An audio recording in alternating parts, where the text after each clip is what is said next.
మీనాకి రోహిణి అడ్డంగా దొరికిపోవడంతో రోహిణి చంప పగలగొట్టి రోహిణికి క్లాస్ పీకుతున్న మీనా. అసలు ఇదంతా ఎలా జరగబోతోంది? అసలు ఏం జరిగింది తెలుసుకోవాలనుకుంటున్నారా? అయితే ఇప్పుడే మా ఛానల్ని తప్పకుండా సబ్స్క్రైబ్ చేసుకుని మా వీడియోని ఒక లైక్ చేయండి. పక్కనే ఉన్న గంట సింబల్ మీద క్లిక్ చేసి నోటిఫికేషన్స్ ఆల్లో పెట్టుకోండి.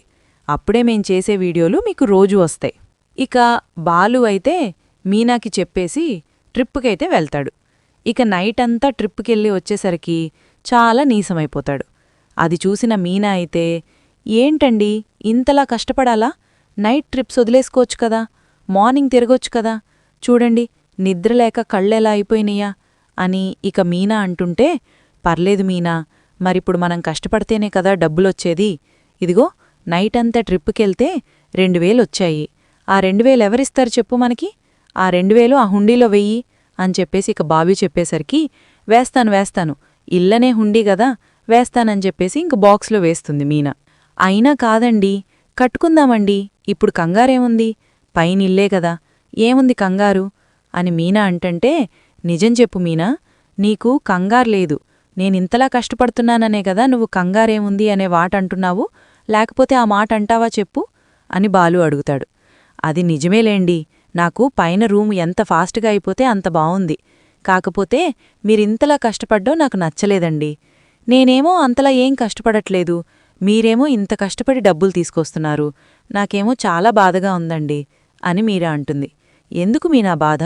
నువ్వు ఇంట్లో అందరికీ కష్టపడి వండి పెడుతున్నావు, అయినా నాకోసం నువ్వు ఆలోచించి ఎంతో కొంత డబ్బులు సంపాదిస్తున్నావు. ఇంకేం కావాలి చెప్పు నాకు? అయినా ఇంట్లో అందరికీ వండి పెట్టడమే చాలా చాలా పెద్ద పని. మళ్ళీ నువ్వు ఆ పూల కొట్టతో పూలల్లి మళ్ళీ అందరికీ అమ్ముతున్నావు. అంత పెద్ద పని చెప్పు నువ్వే అనిక బాలు అంటుంటే, అవునండి, మీ కష్టం ముందు నా కష్టం ఎంతో కాదులేండి. పైన రూమ్ కట్టాలని మన సంకల్పం ఫాస్ట్గా నెరవేరాలని కోరుకుంటున్నాను. అవును, అప్పుడు అదుగో ఆ లక్షావతి అంతు చూడొచ్చు మనం. ఏదో పెద్ద షష్ఠిపూర్తిదాకా రూమ్ కట్టలేనని చెప్పి కబుర్లు చెప్పింది గదా, అప్పుడు మనం రూమ్ కట్టి చూపిద్దాము అనిక బాలు అంటుంటే, అదే అలాగే ఉండండి మీరు కూడా, అలాగే కట్టి చూపిద్దాం, సరేనా అండి అనిక మీనా కూడా ఏంటి అంటుంది. మీనా, కళ్ళకి అంత నల్లగా ఉంది, నైటంతా పడుకోలేదా? నువ్వు పడుకున్నానండి, అది చాలా పెద్ద విషయంలేండి. శృతి దయ్యం సినిమా పెట్టింది. ఆ దయ్యం సినిమా చూసినప్పుడు అత్తయ్యగారొచ్చి నేను భయపడుతున్నాను ఏంటి అరుపులు అని చెప్పేసి వచ్చి తిట్టేసి వెళ్ళిపోయారు. ఆ తర్వాత ఇక శృతి కోపం వచ్చి కావాలని దయ్యం సౌండ్లు చేసి అత్తయ్యగారిని మనోల్ని భయపెట్టింది అనిక మీనా అయితే జరిగిందంతా చెప్తుంది. దీంతోటి బాలు అయితే నవ్వుకొని, అబ్బా డబ్బుడమ్మ మంచి పని చేసింది, లేకపోతే నిన్నంటుందా, మంచి పని చేసిందబ్బా, డబ్బుడమ్మ మెచ్చుకోవాలి అసలు డబ్బుడమ్మని, ఇంక ధైర్యం ఎక్కడ్నించొచ్చిందో ఏంటో అనిక బాలు అంటుంటే, తను చిన్నపిల్లండి, తనకేం తోస్తే అది చేసేస్తుంది, కాని అత్తయ్యగారు ఊరుకోరు కదా, ఆ ప్లేస్లో నేనుంటే మాత్రం నన్ను మామూలుగా ఆడుకునేవాళ్లు కాదు మీ అమ్మగారు. కాని శృతి డబ్బున్న అమ్మాయి కాబట్టి వాళ్ళమ్మ ఊరుకోదు కాబట్టి అత్తయ్యగారు ఏమీ అమ్మలేకపోతున్నారు. అదే తను నాలాగా పెయింటింటి నుంచి వచ్చిందంటే ఇంక మామూలుగా ఉండదు, ఆ మరో క్షణమే ఇంట్లోనుంచి బయటికి గెంటేసినా ఆశ్చర్యపోవనవసరం లేదు అనిక మీనా అంటుంది. ఇక బాలు మీనా మాట్లాడుకుంటుంటే హాల్లోకొచ్చి ప్రభావతి అయితే, ఏయ్ కాఫీ దేవే అని ప్రభావతి అంటుంటే, నువ్వుండు మీనా, అసలు నువ్వెళ్లకు, నేను వెళ్తానుండు అనిక బాలు అయితే కిందకు వెళ్తాడు. ఏంటి నీ బాధ ఏంటి, మీ ఆవిడ్ని పిలిస్తే నువ్వొచ్చావేంట్రా, లేకపోతే ఈ అంటే అది మా ఆవిడా? ఓహో, నువ్వింక ఏ పిల్లలనో కుక్కలనో పిలుస్తున్నావేమో అని కాఫీ పెట్టడానికి అనుకున్నాను, మా ఆవిడ్ని పిలుస్తున్నావా, మా ఆవిడ రాదులే ఇవాళ్టికి అనిక బాలు అంటుంటి. రేయ్, నా క్లాస్ని ఎగతాళి చేశావో, స్టూడెంట్స్ వచ్చి డాన్స్ చేస్తే అది క్లాస్ అంటారు. ఏదో నువ్వు ఫ్రీగా పెట్టావు ప్రస్తుతానికి, ఆ ఫ్రీనెస్ కోసమే పిల్లలందరూ వచ్చేశారు. ఆ ఫ్రీ అయిపోయాక అందరూ వెళ్ళిపోతారు, అప్పుడేం చేస్తావు అనేక బాలు అడుగుతాడు ప్రభావతిని. ఆ స్టూడెంట్స్ వెళ్ళలేకపోయాక అప్పుడు చూద్దాంలే, ఇప్పుడు నువ్వేం కంగారు పడాల్సిన అవసరం లేదు అని ప్రభావతి అంటుంటే, అబ్బా ఏమండి, ఏంటండి పొద్దున్నే గోల, మీరు వెళ్ళి ఫ్రెష్ అయ్యండి, రాత్రంతా ట్రావెల్ చేసొచ్చారా, పొద్దున్నే మళ్ళీ అత్తయ్యగారితో గొడవ పెట్టుకోవాలా, వెళ్ళి స్నానం చేయండి అని కమీనా అంటుంటే, అబ్బా వచ్చావా మహానతి, ఇప్పటిదాకా వాణ్ణి నా మీద కుసుకొలిపేసి ఇప్పుడొచ్చి వాపేస్తున్నావా, వాడు రెచ్చికొట్టేది నువ్వే కదా అని ప్రభావతి అంటుంటే, అవును నేనే, కిందకెళ్ళి మీది గొడవ పెట్టుకోమని చెప్పానులే గాని మీరు వెళ్ళండి అని చెప్పేసి ఇక కమీనా చెప్పడంతోటి అక్కడి నుంచి వెళ్ళిపోతా బాలు స్నానం చేయడానికి. ఏంటే వెటకారంగా మాట్లాడుతున్నావు? మరి మీరు మాట్లాడే మాటలేమన్నా మమకారంగా ఉన్నాయా? మీరు వెటకారంగానే మాట్లాడుతున్నారు. ఆయన ఒకళ్ళు రెచ్చగొట్టాల్సిన అవసరం లేదని మీకు బాగా తెలుసు. నన్నేమన్నా అలా అంటే ఆయన రెచ్చిపోతారని కూడా మీకు తెలుసు. తెలిసి కూడా రివర్స్లో అడుగుతున్నారంటే ఇంక మిమ్మల్ని ఏం చేయలేను అని ఇక కిచెన్ రూంలోకి వెళ్ళి కాఫీ పెడుతుంది ప్రభావతికి. మీనా అయితే అప్పుడే శృతి కూడా వచ్చి, మీనా నాకు కూడా కొంచెం కాఫీ పెట్టవా, హెడ్డేక్ వచ్చేస్తోంది అనిక శృతి అయితే ప్రభావతి పక్కనకొచ్చి కూర్చుంటుంది. ఏమైందమ్మా, ఎందుకు తలనొప్పి వస్తోంది? అదేం లేదాంటీ, నైట్ సరిగా నిద్ర పట్టలేదు, అందుకనే ఇలా హెడ్ నొప్పి వస్తోంది అని చెప్పేసి కాదు శృతి అంటుంటే అప్పుడే ఇక రవి వస్తాడు బయటనుంచి. ఇప్పటికైందా రవి, నీకు రాత్రంతా ఫుల్గా పనున్నట్టుంది, నీ కొంచెం రిలాక్స్ అవ్వు, వెళ్ళి రెస్ట్ తీసుకో అనిక శృతి చెప్తుంటే, శృతి రెస్ట్ తీసుకోవాలి, నైటంతా ప్రిపేర్ చేసి చాలా చిరాకొచ్చేసింది నాకు, ఆ కిచెన్ రూంలో మగ్గిపోయాను, వెళ్ళి అర్జెంటుగా పడుకోవాలి అనిక రవి అయితే వెళ్ళి పడుకుంటాడు. ఏంటమ్మా వీడు రాత్రి ఇంటికి రాలేదా? లేదాంటీ, నైటంతా కుకింగ్ ఉందంట, అందుకని కస్టమర్స్ ఎక్కువ ఉన్నారని రవిని రాత్రి రారని చెప్పేసి ఇంకక్కడే ఉండిపోయాడు. సరే అని నేను కూడా ఏదో ఇప్పుడే వచ్చాడని చెప్పేసి ఇక శృతి చెప్తుంటే ప్రభావతికి, అవునా, ఏంటో వీడికంటే ఒక రెస్టారెంట్ ఉంటే బావున్ను, ఎవరి దగ్గర పని చేయాల్సిన అవసరం లేదు, వాడిష్టం వచ్చిన టైంకి రావచ్చు వెళ్ళొచ్చు, ఆ దేవుడెప్పుడు చూస్తాడో ఏంటో అనిక ప్రభావతి అయితే శృతిని చదవడానికి కావాలని అంటుంది. ఇంకా మా రెస్టారెంట్కి చాలా టైం ఉందంట, అలా అయితే ప్రతి ఒక్క మనిషి ఏదో విధంగా కోరుకుంటాడు, ఇంక ఎవరి కింద పనిచేయడానికి మనుషులు లేకపోతే ఆ ఓనరే వంట చేసుకోవాలి, ఆ ఓనరే ప్లేట్లు పెట్టాలి, ఆ ఓనరే టిఫిన్లు పెట్టాలి, అన్నీ అందులో సర్వ్ చేయాలి. మీకింకా అర్థం కాటదేమో ఈ సమాజం గురించి. మెల్లగా ఎదుగుతాడు మా రవి, మా అమ్మ నాన్న ఇచ్చే కష్టశాతంతో వద్దని చెప్పేసి అన్నాడు రవి. తన కాళ్లమీద తను బతుకుతున్నాడు కాబట్టి తనే తీసుకుని తన డబ్బులతో తనే కట్టుకుంటానన్నాడు రెస్టారెంట్. అలా చెప్పేవాళ్ళు ఎక్కడుంటారు చెప్పండి? ఇప్పుడు ఈ కాలంలో అత్తవాళ్ల సొమ్ము దొబ్బేయడానికి చాలామంది ఉన్నారు, అచ్చం మీ పెద్ద కొడుకులాగా. కాని రవి అలా కాదు, రవి తన కాళ్లమీద తను బతుకుదామని అనుకుంటాడెప్పుడు చూసినా అనిక శృతి అంటుంది. తనకి వాళ్ళ అమ్మ దగ్గర నుంచి డబ్బులు తీసుకొచ్చి రవి చేత రెస్టారెంట్ పెట్టిచ్చేద్దామని చెప్పేసి అనుకుంటే తినేంటి ఎలా మాట్లాడుతుంది? సరేలే, ఎప్పటికప్పుడు వీలే మారతారు, అప్పుడే వాళ్ళ అత్తయ్యల దగ్గర నుంచి డబ్బులు తీసుకుంటాడు వాడు కూడా, అప్పుడు తెలుస్తుందిలే అని ఇంకా మనసులో అనుకుంటుంది ప్రభావతైతే. సరే ఆంటీ, నాకు డబ్బింగ్కి టైం అయింది, నేను వెళ్తున్నాను అని బాయ్ మీనా అని చెప్పేసి వెళ్ళిపోతుంటే, ఏ శృతి కాఫీ అడిగావు కదా, ఓ సారీ మీనా మర్చిపోయాను అని ఇక కాఫీ తాగేసి అక్కడి నుంచి వెళ్ళిపోతుంది శృతి అయితే. అప్పుడే రోహిణి మనోజ్ కూడా కిందకొస్తారు. మీనా కాఫీ ఇవ్వా అనిక రోహిణి అడుగుతుంటే మీనా మాత్రం కాఫీ పెట్టకుండా తన పనులు తను చేసుకుంటూ ఉంటుంది. అదేంటి మీనా, కాఫీ పెట్టట్లేదేంటత్తయ్యా అనిక ప్రభావతికి చెప్తుంది రోహిణి అయితే. కాఫీ పెట్టవే, నేను ఏ అన్నా కాఫీ పెట్టను, ఎవరినన్నా కాఫీ పెట్టను, నా పని నేను చేసుకుంటాను, వాళ్ళకి 2 చేతులున్నాయి కదా, వాళ్ళని కాఫీ పెట్టుకోమని చెప్పండి అనిక మీనా అంటుంటే, ఏంటే కొవ్వెక్కువైందా అని ప్రభావతి అంటుంది. అవునత్తయ్యా, బాగా ఎక్కువైంది, నిన్న జరిగిందానికి నాకు చాలా బుద్ధొచ్చింది, నా పనులు నేను చేసుకుంటే చాలా చాలా మంచిదని నిన్నెవరో నాకు క్లాస్ కూడా పీకారు, అందుకని నా పనులు నేను చేసుకుంటాను, వాళ్ల పనుల్ని వాళ్ళు చేసుకోమని చెప్పండి, మళ్ళీ నేను అందులో ఏమో కలిపేశానో లేకపోతే నా వల్లే ప్రెగ్నెన్సీ పోయిందనో ఏదో ఒకటి మళ్ళీ కహానలు చెప్పడం ఎందుకత్తయ్యా, వాళ్ళని చేసుకోమని చెప్పండి అనిక మీనా నెస్సాకనుంచి వెళ్ళిపోతుంది. ఆంటీ, ఏంటాంటీ ఇది, కనీసం కాఫీ పెట్టమనడం కూడా తప్పేనా అనిక రోహిణి అంటుంటే, మరి నిన్న గొడవ జరిగింది కదమ్మా, ఇద్దరం కలిసి దాన్ని తిట్టాం కదా, మళ్ళీ నీకు కాఫీ ఎలా పెడుతుందనుకుంటున్నావు నువ్వు, చెప్పు అని చెప్పేసిక ప్రభావతి అంటుంది.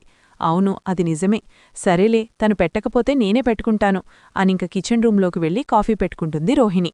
అయితే రోహిణి, నాక్కూడా పెట్టవా అనిక మనోజ్ అడిగేసరికి సరే అని చెప్పేసి మనోజ్ కోసం పెడుతుంది. ఇక కాఫీ పెట్టి తీసుకొస్తుంది రోహిణి. ఇంక కాఫీ తాగిన మనోజ్ అయితే, అబ్బో ఇలా ఉందంట్రా బాబూ అని చెప్పేసి మనసులో అనుకుంటాడు మనోజ్. ఎలా ఉంది మనోజ్, బావుందా? సూపర్ రోహిణి అని చెప్పేసి ఇక మనోజ్ అంటుంటే, ఏంట్రా అది సూపరుందా, ఏది నాక్కూడా ఒకటివ్వమ్మా అని చెప్పేసి ఇక ప్రభావతి అడుగుతుంది.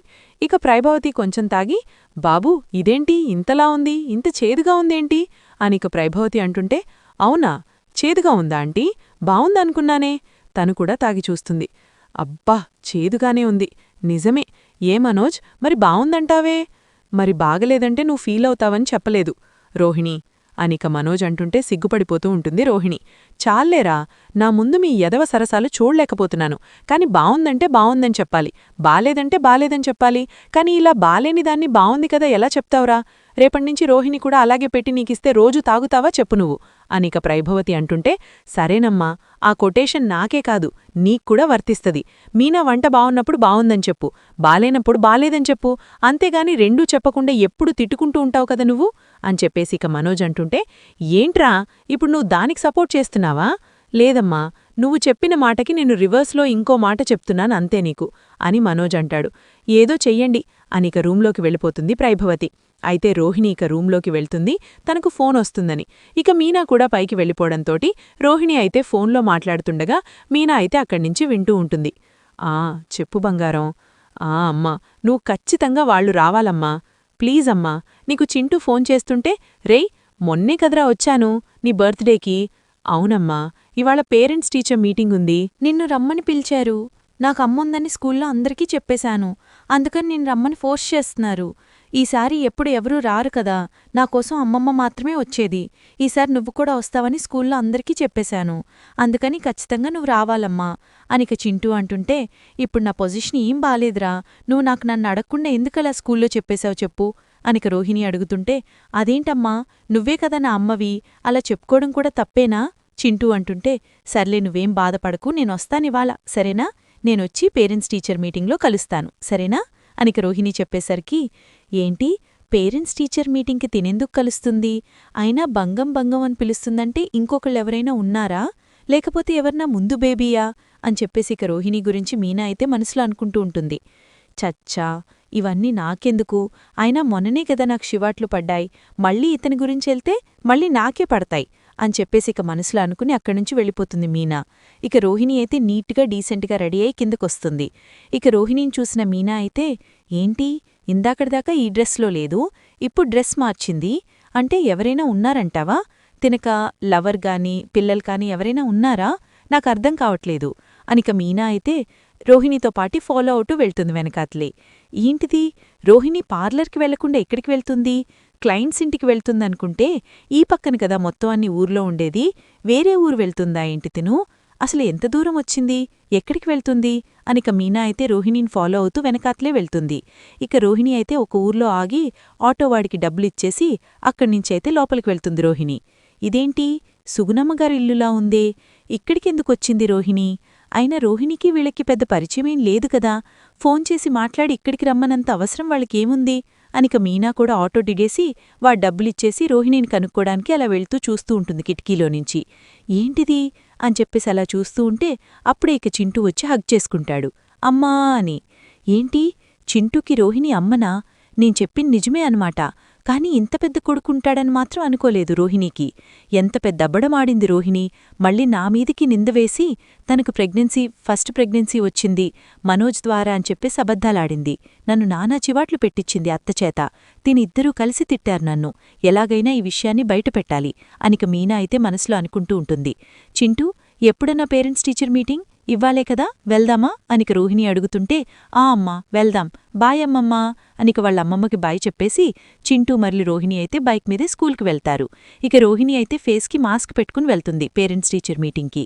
అమ్మా, ఫేస్కి మాస్క్ ఎందుకు పెట్టుకున్నావు, అదేం లేదురా, మీ మమ్మీ అని ఎవరికీ తెలియకూడదు కదా, అందుకని మాస్క్ పెట్టుకుంటున్నాను అని రోహిణి చెప్తుంటే, అదేంటమ్మా, పేరెంట్స్ టీచర్కి మీటింగ్కొచ్చిన పేరెంట్స్ ఎవ్వరూ మాస్కులు పెట్టుకోరు, నీవెందుకని మొహం దాచుకోవాలి, నా వల్ల దాచుకుంటున్నావా నీ మొహం అని చింటూ అడుగుతుంటే, ఛే, నువ్వు పార్లర్కెళ్లావో ఇంకెక్కడికన్నా వెళ్లావో నేను మొత్తం చూశాన్లే, నువ్వేమీ నాటకాలు ఆడాల్సిన అవసరం లేదు, చింటూ నీ కొడుకే కదా, సుగుణమ్మగారు మీ అమ్మగారే కదా, నిజం చెప్పు, ఆ చింటూను వదిలేసి నువ్వే వెళ్ళిపోయింది నువ్వే కదా, ఆ దుబాయ్లో ఉంది అక్కడుందని అబద్ధాలు చెప్తున్నారు, అది నువ్వే కదా అత్తా అని చెప్పేసి అమ్మ రూపంలో ఉన్నావు నువ్వు, అత్తా అని చెప్పి వాడితో అత్తా అని పిలివిచ్చుకున్నావు, అది కూడా నువ్వే కదా, ఎన్ని నాటకాలాడే అబద్ధాలాడావు, ఇప్పుడు చెప్పు, ఇదే నిజం కాదని నువ్వు చెప్పు అనిక మీనా అడిగేసరికి రోహిణి అయితే షాక్లో అలా ఉండిపోతుంది. ఏంటి మీనా, ఏం మాట్లాడుతున్నావు నువ్వు, అవును, నేను నిజం తెలుసుకునే మాట్లాడుతున్నాను, నిజం తెలుసుకోకుండా నేనేం మాట్లాడను, మొన్న కూడా నీ రిపోర్ట్స్ గురించి సెకండ్ ప్రెగ్నెన్సీ గురించి అని చెప్పినప్పుడు కూడా నువ్వు చాలా తడబడిపోయావు, 10 నిమిషాలు అసలు ఏం ఆలోచించాలో తెలియక అప్పటికప్పుడు కదా లేసి చెప్పేశావు అత్తయ్యకి మనోజ్కి, వాళ్లు నమ్ముండొచ్చు, కాని నేను మా ఆయన మాత్రం నమ్మలేదు, మా ఆయన కూడా నీకోసం వెతుకుతూనే ఉన్నారు, ఇంకేం తెలుస్తాయో చూద్దాము, ఇంతకుమించి ఇంకేమైనా దాచావా, అయినా నువ్వు మలేషియా నుంచి కూడా రాలేదు కదా, ఇంకా అత్తయ్యగారి చేతిలో నీ పని అయిపోయినట్టే అనిక మీనా అంటుంటే, నన్ను క్షమించు మీనా, ప్లీజ్ మీనా అని చెప్పేసి ఇక కాళ్లు పట్టుకుంటుంది మీనాది రోహిణి అయితే. లేదు రోహిణి, నేను క్షమించేదే లేదు. అత్తయ్యకి చెప్పాలి. ఇంత పెద్ద విషయం మేం దాచానంటే నన్ను అత్తయ్యగారు చాలా చివాట్లు తిడతారు. నా వల్ల కాదు అనిక మీనా అంటుంటే ప్లీజ్ మీనా అని అడుగుతుంది రోహిణి. ఛీ, సిగ్గుందా సిగ్గులేదా అసలు నీకు? చింటూగాడిని సుగుణమ్మగారిని ఊరాడిచేస్తావా? ఆ ఊర్లో ఉంటే మీ ఇద్దరం వచ్చేస్తావని చెప్పేసి నువ్వు నాటకాలాడతావా అని చెప్పేసి ఇక మీనా అంటుంటే, అంటే ఇదంతా నువ్వు విన్నావా? అవును విన్నాను. ఛే, సిగ్గులేదా నీకు నన్ను ఫాలో అయ్యి వచ్చి నా వెనకాతలన్నీ వినడానికి నువ్వు అని రోహిణి అంటుంటే ఇక రోహిణి చెంప పగలగొడుతుంది మీనా. ఏమన్నావ్? ఏం కూసావ్? ఇంకోసారి రాని? నువ్వే సిగ్గు లేకుండా పెళ్లి చేసుకుని ఇక్కడ అందరికీ నెగ్గర నిజం దాచేశావు. అక్కడ నీ కొడుకుకి బాధపెడుతున్నావు, మీ అమ్మని బాధపెడుతున్నావు, ఇక్కడ నువ్వు కూడా బాధపడుతున్నావు. ఏ క్షణంలో అయినా నిజం తెలిసిపోతుందేమో అని భయపడుతూ బతుకుతున్నావు. అవసరమా మా అమ్మకిదంతా? ప్రశాంతంగా ఉన్న లైఫ్లో ప్రశాంతంగా ఉండాలి, కానీ డబ్బున్న వ్యక్తిగా ఉండాలని నువ్వు కోరుకుంటున్నావు. అత్తయ్యగారి దృష్టిలో నువ్వు బాగుండాలి, నువ్వు ఒక స్ట్రేంజ్లో ఉండాలని నువ్వు ఫీల్ అయిపోతున్నావు. అదే నిజంగానే బయటపడిందంటే ఇక నీ పని మామూలుగా ఉండదు అనిక మీనా రోహిణికైతే క్లాస్ పీక్తూ ఉంటుంది. ప్లీజ్ మీనా, నువ్వు చెప్పనని చెప్పు, ప్లీజ్, నాకది చాలు, ప్లీజ్ మీనా అనిక రోహిణి అడిగేసరికి సరే చెప్పను, కానీ ఈసారి నుంచి నువ్వు నీట్గా బిహేవ్ చేయి. అత్తయ్యగారితో, మనోజ్తో, ఇంట్లో వాళ్ళందరితో నీట్గా బిహేవ్ చేయి. మా ఆయనతో కూడా నీట్గా బిహేవ్ చేయి. ఏమన్నా పిచ్చి పిచ్చిగా మా ఆయన తిట్టావంటే మాత్రం వెంటనే నిజం బయటపడిపోతుంది అని రోహిణికి చెప్తుంది మీనా. మా వీడియో మీకు ఎలా అనిపించిందో కింద కమెంట్ సెక్షన్లో తెలియచేయండి. మా వీడియో గనుక నచ్చితే మా వీడియోని లైక్ చేసి తప్పకుండా మా ఛానల్ని సబ్స్క్రైబ్ చేసుకోండి. పక్కనే ఉన్న గంట సింబల్ మీద క్లిక్ చేసి నోటిఫికేషన్స్ ఆల్లో పెట్టుకోండి. అప్పుడే మేము చేసే